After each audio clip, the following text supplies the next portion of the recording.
தட்டாமல் சொன்னதை செய். சரி ஐயா. கோடி நமஸ்காரம் ஐயா.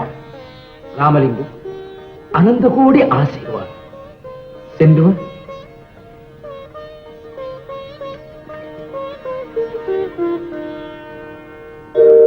பாருங்க. இப்ப நீங்க செய்தி வேற ஒரு ஆசிரியர் செய்ய தகுந்த வேலையா? செல்வம், அவர் ஒரு அவதார கவி, அமர கவி, அசுர கவி. அவனுக்கு பாடம் சொல்லும் அருகதை எனக்கு இல்லை. அவனுக்கு பாடம் சொல்லிக் கொடுக்க அவருக்கு அருகதை இல்லையா? அப்படி ஆத்திரப்படும்படி அவன் என்ன செய்தானோ? புதிதாக ஒண்ணும் செய்யல, வழக்கமா செய்யறதான் செஞ்சான். அதுக்காக அவர் 4 புறம்படி கொடுத்தார்.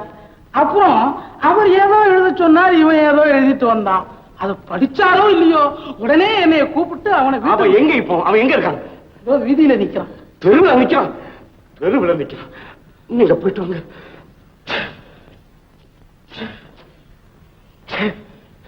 அவன் மனசுல என்னதான் நினைச்சிட்டு இருக்கான்னு தெரியலையே. இதோ பாரு, அவன் ஒழுங்கா முறையா படிக்கல.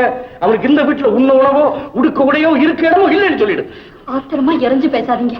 அவன் காதல விட போறது ரொம்ப ரோசக்காரனாச்சு. ஆத்திரத்துல அறிவிழந்து பேசுறேன். அவன் காதல விழட்டும்னு தான் கத்தான். ரோசக்காரனா போகட்டும், அலைகட்டும், அவஸ்தப்படட்டும், அப்பதான் புத்திவன். சோம்பேறி பசங்க கூட சுத்திக்கிட்டு இருக்கான்னு எனக்கும் தெரியும். இதோ பாருங்க, அவனை திருத்தணுமே தவிர வீட்டை விட்டு துரத்தலாமா? யோசனை செய்யுங்க. படிப்பில்லாம வைக்கலாம், ஆனா பட்டினியா அலைய வைக்கலாமா? இப்ப படிக்கலன்னா பின்னால பட்டினி. நீங்க சொல்றதெல்லாம் நியாயம்தான், ஆனா அவனுக்கு படிப்பு மேல ஓடணும். இதோ பாரு, அவன் படிக்கலன்னா அவனை பார்க்க கூட எனக்கு பிடிக்கல. நான் சொல்றது கொஞ்சம் கேளுங்க. கேட்டு கேட்டு ஆனதெல்லாம் போதும். இருமா, நான் கேட்க மாட்டேன். அவன் படிக்காம பாழா போனது பாதிக்காம நீதான். இருமா, அவனுக்காக பறிஞ்சுக்கிட்டு பேசின நீ வெளியே போயிட வேண்டியதான்.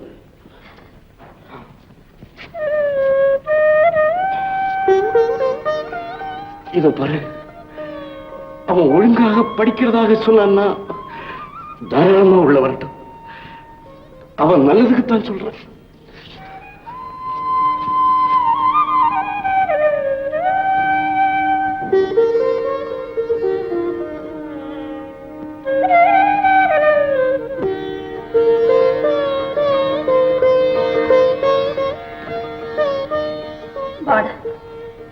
ஏண்டா இப்படி பண்ற? உன்னை பத்தி என்னென்னமோ மனக்கோட்டையெல்லாம் கட்டியிருந்தேன். ஒரு நொடியில எல்லாத்தையும் தூளாக்கிட்டே. ஏண்டா படிக்க மாட்டேங்க? படிக்க மாட்டேன்னு நான் சொல்லலையா? நீ அந்த பள்ளிக்கூடத்துல எனக்கு தகுந்த படிப்பு இல்லை அண்ணி. எனக்காக நீங்க அண்ணனோட எந்தவித மனஸ்தாபமும் கொள்ள வேண்டாம். அவர் விருப்பப்படியே நடவுங்க அண்ணி. என் மனோபாவம் உங்களுக்கு நல்லா தெரியும். என் கவனமெல்லாம் எங்கேயோ போகுது, ஆனா அதை என்னாலேயே கட்டுப்படுத்த முடியல.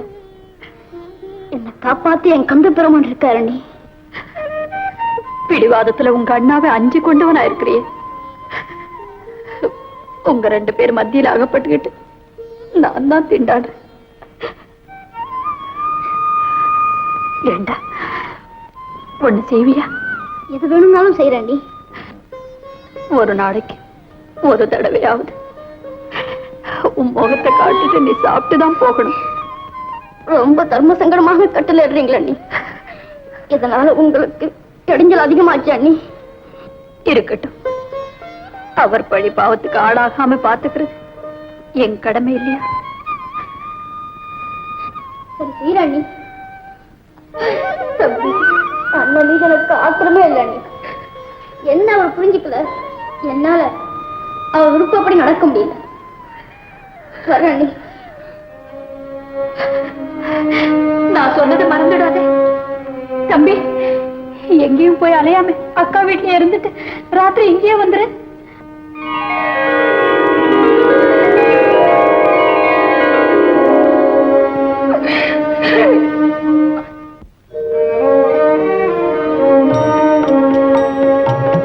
அக்கா, அக்கா, அக்கா.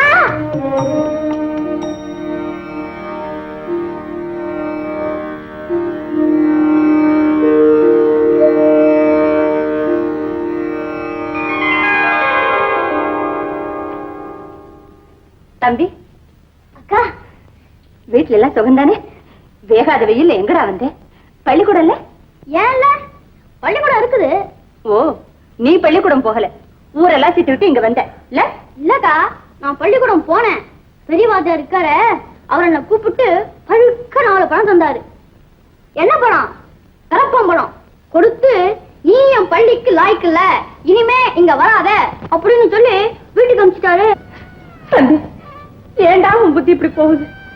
கர்ணத்துடைய பிள்ளை, பெரிய சைவ புராண பிரசங்கி சபாபதி பிள்ளையோடைய தம்பி, நீ பள்ளிக்கூடம் ஒழுங்கா போகாம ஏண்டா இப்படி கெட்டு போற? அக்கா, இந்த பள்ளிக்கூடத்துல சிரமப்பட்டு சொல்லி கொடுக்கிற விஷயம் எல்லாம் எப்படியோ எனக்கு தெரிஞ்ச விஷயமாவே இருக்குக்கா. சட்டாம்பிள்ளையின் அட்டகாசம், பெரிய வாத்தியாரின் பயமுறுத்தல், தப்புக்கு மீறின தண்டனை, இதெல்லாம் நிறைஞ்சதான்க்கா அந்த பள்ளிக்கூடம். அங்கு அச்சமும் அகம்பாவும் பெருகுமே தவிர. மகாவித்வான் காஞ்சிபுரம் சபாபதி முதலியார் நடத்தும் பள்ளிக்கூடத்தையே நீ இவ்வளவு குறை சொல்ல ஆரம்பிச்சுட்டியே, அப்புறம் உனக்கு யார்டா சொல்லுவாங்க? ஏண்டா, நம்ம பெரிய அண்ணனை பெரிய பிரசங்கி ஆக்கிறது அவர் தானே. நீ கூட நல்லா படிச்சு பெரிய பிரசங்கியா வருவேன்னு நாங்கெல்லாம் நினைச்சிருந்தோம்.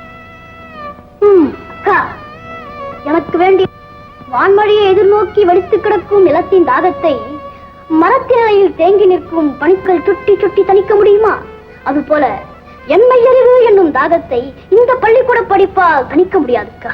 கடவுள் என்னும் கருணை மேகமே என் மீது பொழிந்து எனக்கு மெய்யுணர்வு ஏற்படும்படி அருள் புரிய வேண்டும். புரிகிறதாக்கா? தம்பி, நீ என்னமோ வயசுக்கு மேல விஷயம் எல்லாம் பேசுற, எனக்கு ஒண்ணுமே புரியல. எப்ப சாப்பிட்டதனமோ சாப்பிடா.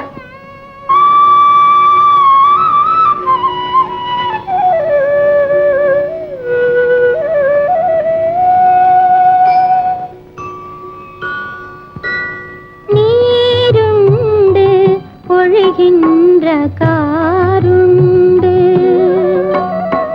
நீருண்டு பொழிகின்ற காருண்டு விளைகின்ற நிலனுண்டு பலனும் உண்டு நிதியுண்டு துதியுண்டு மதியுண்டு கதி கொண்ட நெறியுண்டு நிலையும் உண்டு நீருண்டு பொழிகின்ற காருண்டு.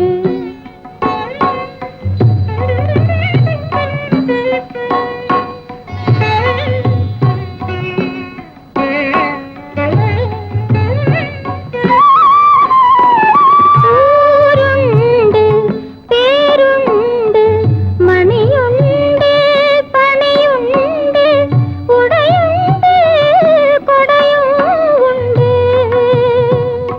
உண்டுண்டு மகிழவே உணவுண்டு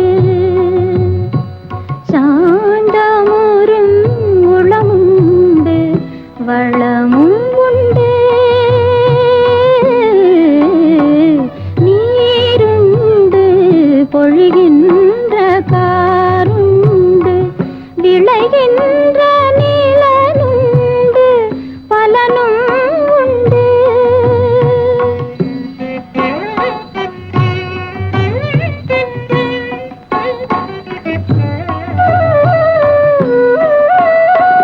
தேருண்டு கரியுண்டு பரியுண்டு மற்றுள்ள செல்வங்கள் யாவும் உண்டு. தேருண்டு கரியுண்டு பரியுண்டு மற்றுள்ள செல்வங்கள் யாவும் உண்டு. தேனுண்டு வண்டுரு கடம்பணியும் நின்பத தியானமுண்டாயிலரசே தாருண்ட சென்னையீர் கந்த கோட்டத்துள் வளர் தலமோங்கு கந்தவேளே தன்முகத்துய்யமணி உன்முகச் செய்வமணி ஷண்முகத் தெய்வமணியே. பார்வதியா, இதை கொண்டு வாமா. தெய்வேனே கொடு. சிட்டியார் வரலையா?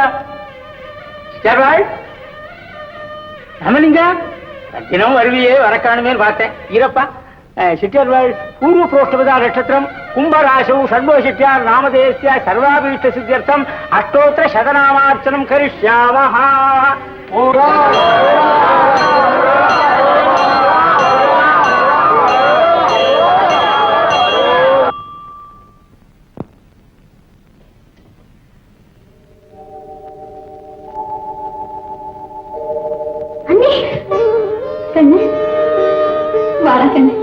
உனக்காக காத்துக்கிட்டே இருந்தேன், நீ எங்க வராம இருந்துடுவியோன்னு. நீங்க சொல்லியே நான் வராம இருப்பேனா? நீ உட்காருங்க.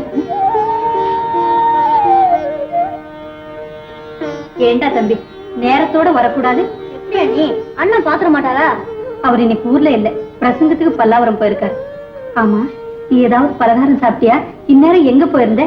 இங்க இருந்து அக்கா வீட்டுக்கு போனேன், அப்பா தூங்கினேன், பலகாரம் எல்லாம் சாப்பிட்டேன். அங்கிருந்து கந்தசாமி கோயில் போய் தரிசனம் பண்ணிட்டு நேரம் இங்க வர்றேன். அக்கா என்ன சொல்லிச்சு? அண்ணா மனசு மாறுற வரைக்கும் என்ன அங்கேயே இருக்க சொன்னாங்க. அண்ணி என்ன தினம் ஒரு தடவை முகத்தை காட்டிட்டு சாப்பிட்டுதான் போனோம்னு சொல்லியிருக்காங்கன்னு சொல்லிட்டு நான் வந்துட்டேன். ஆமாண்டா கண்ணு, உன்னை பார்க்காம என்னால இருக்கவே முடியாது. உங்களை பார்க்காம என்னாலையும் இருக்க முடியாது நீ.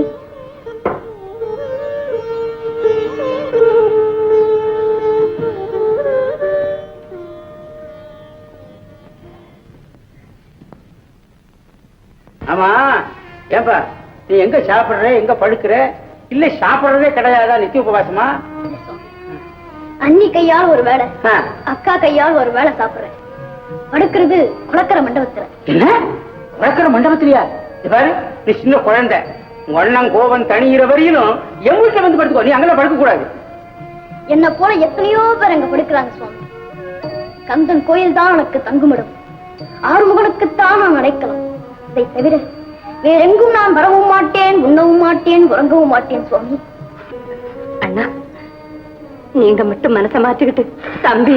எல்லாரும் என்னையே குறை சொல்றீங்களே, கொஞ்சம் யோசிச்சு பாருங்க. தகப்பனாருடைய பொறுப்பு நிறைவேற்ற வேண்டியவன் நான் இல்லையா? அவனை படிக்க வைக்க வேண்டியது என்னுடைய கடமை இல்லையா? படிக்க வையுங்க, அடியுங்க, உதையுங்க, பள்ளிக்கூட அனுப்புங்க.